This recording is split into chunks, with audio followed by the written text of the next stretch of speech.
দ্বারকাকে বাঁচানোর দায়িত্ব এখন শুধুমাত্র রাধার। আর রাধা যদি কোনো পথ খুঁজে না পায় তাহলে? রাধাকে কোনো অংশে কম ভাববেন না দাদা। দ্বারকার প্রতি রাধার যে প্রেম তা কোনো না কোনো পথ অবশ্যই খুঁজে পাবে, বা হয়তো খুঁজে পেয়েও গেছে। খুঁজে পেয়েছে? তাহলে বলো না কানাই, কি সেই পথ? প্রশ্ন বদলান দাদা। কি সেই পথ নয়, কে হলেন সেই পথ?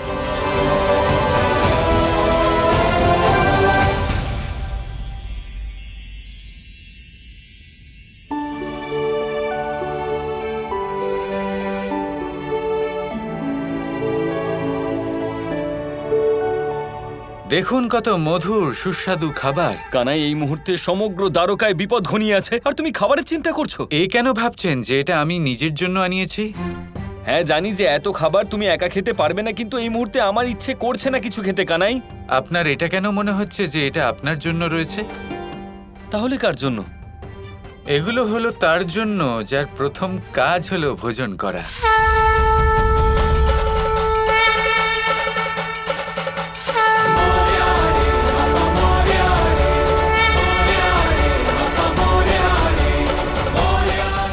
শ্রী গণেশ, আপনি এখানে?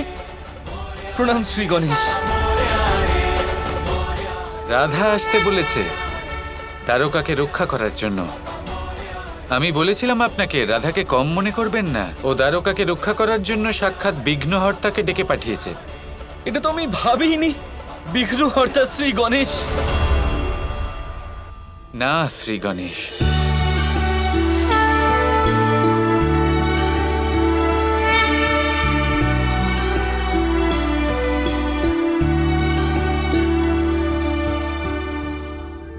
আপনি শ্রীকৃষ্ণ, নিজের কর্মবন্ধনে আবদ্ধ।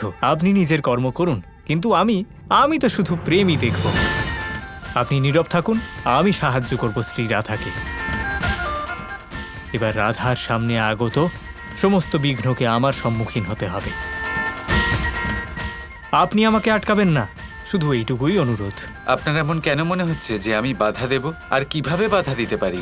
আপনি চন্দ্রদেবকে কথা দিয়েছেন, তাই না, যে ওনার ভক্ত অর্থাৎ সাম্বের কোনো কাজে আপনি বাধা দেবেন না। কিন্তু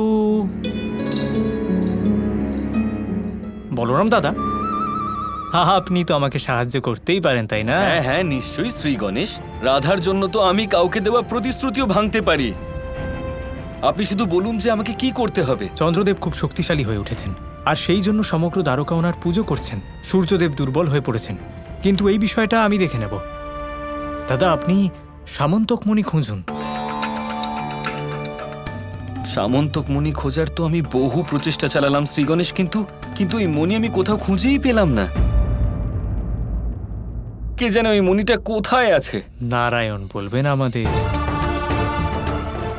বলুন না শ্রীকৃষ্ণ, কোথায় সেই মণি? আপনার নারায়ণ তো বলছেনই না। কিভাবে বলতে পারি? যদি আমি বলে দিই মণি কোথায় রয়েছে, প্রতিজ্ঞা ভঙ্গ হয়ে যাবে আর আমিও চন্দ্রদেবের বিরুদ্ধে চলে যাব। আমি জানতাম যে আপনি এরকমই বলবেন আমায়। ঠিক আছে, কিচ্ছু বলতে হবে না। একটা কাজ করুন, আপনি কিছুটা হেয়ালি করে বলুন, সমাধান আমরা খুঁজে নেব। হ্যাঁ হ্যাঁ হ্যাঁ। অদ্ভুত শ্রী গণেশ, আপনি সত্যিই সব থেকে বুদ্ধিমান। তাহলে শুনুন, সব থেকে তেজস্বী বস্তুকে লুকোনো হয়ে থাকে সব থেকে অধিক ঘন অন্ধকার স্থানে, যাতে তার সেই তেজ সেই অন্ধকারের কারণে সীমিত হয়ে যায়।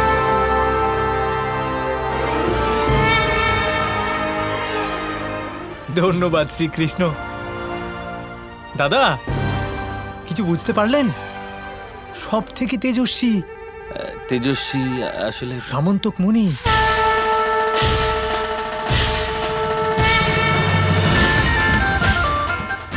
হ্যাঁ, সব থেকে তেজস্বী হলো সামন্তক মুনি।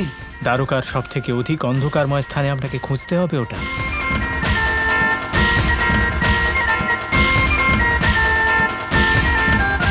হ্যাঁ, আমি বুঝে গেছি। আপনি চন্দ্রদেবের বিষয়টা দেখুন শ্রী গণেশ, আর সামন্তক মণিকে আমি খুঁজে নিয়ে আসছি। এবার আমাকে অনুমতি দিন।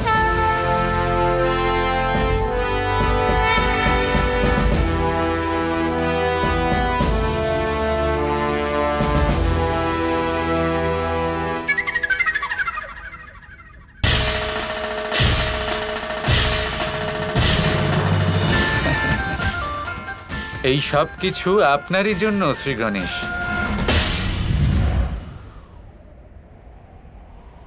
এখন দাদা আর শ্রী গণেশ তোমাকে সাহায্য করতে প্রস্তুত রাধা। এবার পালা হলো তোমার ভালোবাসার। এবার যাকে তুমি ভালোবাসো, যাকে রক্ষা করার জন্য তোমাকে ত্যাগ করতে হবে, যাকে তুমি ভালোবাসো,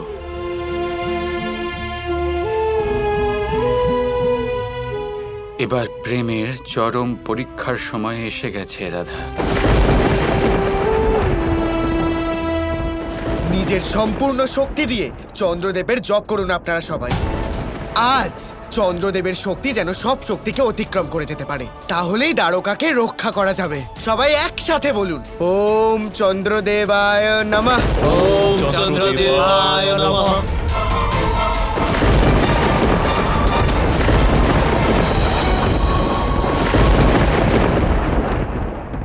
আজ নিজেকে আমি সব থেকে বেশি শক্তিশালী অনুভব করছি। আমি সবকিছু নিয়ন্ত্রণ করতে পারি, দিনকেও আর রাতকেও। আমিই হলাম সূর্য আর চন্দ্র। আজ আমি সর্বশক্তিমান।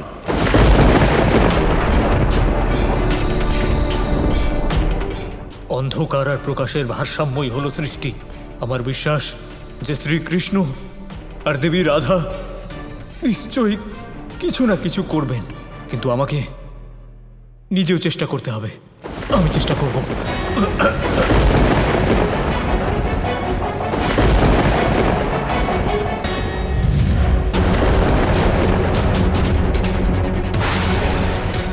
খুব গর্ব ছিল সূর্যের নিজের শক্তির উপর। এবার আমি ওকে বলবো, এবার থেকে শুধু রাত্রি থাকবে এই সংসারে।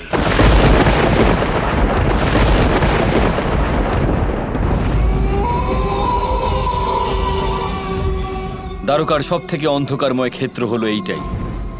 ভূত, প্রেত, পিশাচ এদের সবার দ্বারকায় প্রবেশে বাধা দেবার জন্য এখানে শক্তিদ্বার বানানো হয়েছিল। তাই এদের সবার বাসস্থান হলো এটাই। আর এখানে আগত প্রত্যেক ব্যক্তির উপর এরা সবাই প্রহার করে। আমার পূর্ণ বিশ্বাস আছে যে ওই অসভ্য সামন্তকমণি এখানেই কোথাও লুকিয়েছে। আজ যদি সব অসুর আর প্রেতের সঙ্গে যুদ্ধ করতে হয় করব। আজ হয় মণি ফিরিয়ে নিয়ে যাব, না হলে আমাদের প্রাণ দিয়ে দেব। আজ হয় দ্বারকা বাঁচবে, না হলে আমরা সবাই। এই প্রতিজ্ঞাই করলাম। আমার গর্ব হচ্ছে তোমাদের তিনজনের জন্য। তোমরা তিনজনে আজ খুব বড় প্রতিজ্ঞা করলে, কিন্তু এটা মনে রেখো যে এই প্রতিজ্ঞা পূর্ণ করবার জন্য আমাদের ততটাই অসীম পরাক্রম দেখাতে হবে।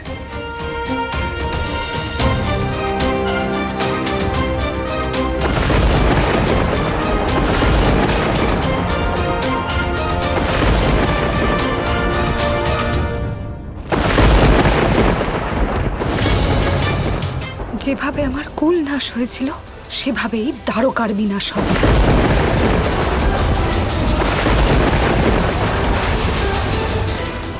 আর্যশাম্ব, নিজের পুজো সম্পন্ন করে চন্দ্রদেবকে আদেশ করুন মহাবিনাশের।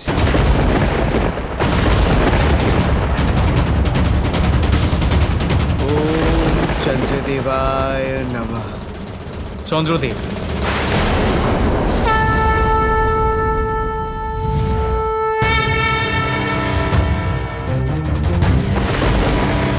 দ্বারকার বিনাশ হচ্ছে আর তোমাকে প্রসন্ন দেখাচ্ছে। নাশ আর সৃজন তো হতেই থাকে, এটাই হলো প্রকৃতির নিয়ম। কিন্তু আজ আমি আমার শক্তির উপর খুব প্রসন্ন হয়ে আছি। আগের বারও তোমার শক্তির জন্য তোমাকে শাস্তি পেতে হয়েছিল চন্দ্র। অনেক সময় ভবিষ্যৎ ইতিহাসের থেকেও ভয়ানক হয়। আমার সামনে উদ্ধত্ত দেখিয়ে বেঁচে গেছো। এবার কিন্তু স্বয়ং নারায়ণ সামনে আছেন। এখন আর আমি কাউকে সাহায্য করতে পারবো না। আমাকে নিজের শক্তি উপভোগ করতে দিন। যদি তুমি চাইতে তাহলে সাহায্য করতে পারতে, কিন্তু তুমি তো সবকিছু ভুলে যাওয়ার জন্য প্রস্তুত হয়ে আছো। কি ভুলে যাচ্ছি যার দ্বারা কৃষ্ণকে আমি সাহায্য করতে পারতাম? মনে করে দেখো সেই মহাভোজের কথা, যেখানে তুমিও ছিলে আর আমিও ছিলাম। Kৃষ্ণ কৃষ্ণ কৃষ্ণ কৃষ্ণ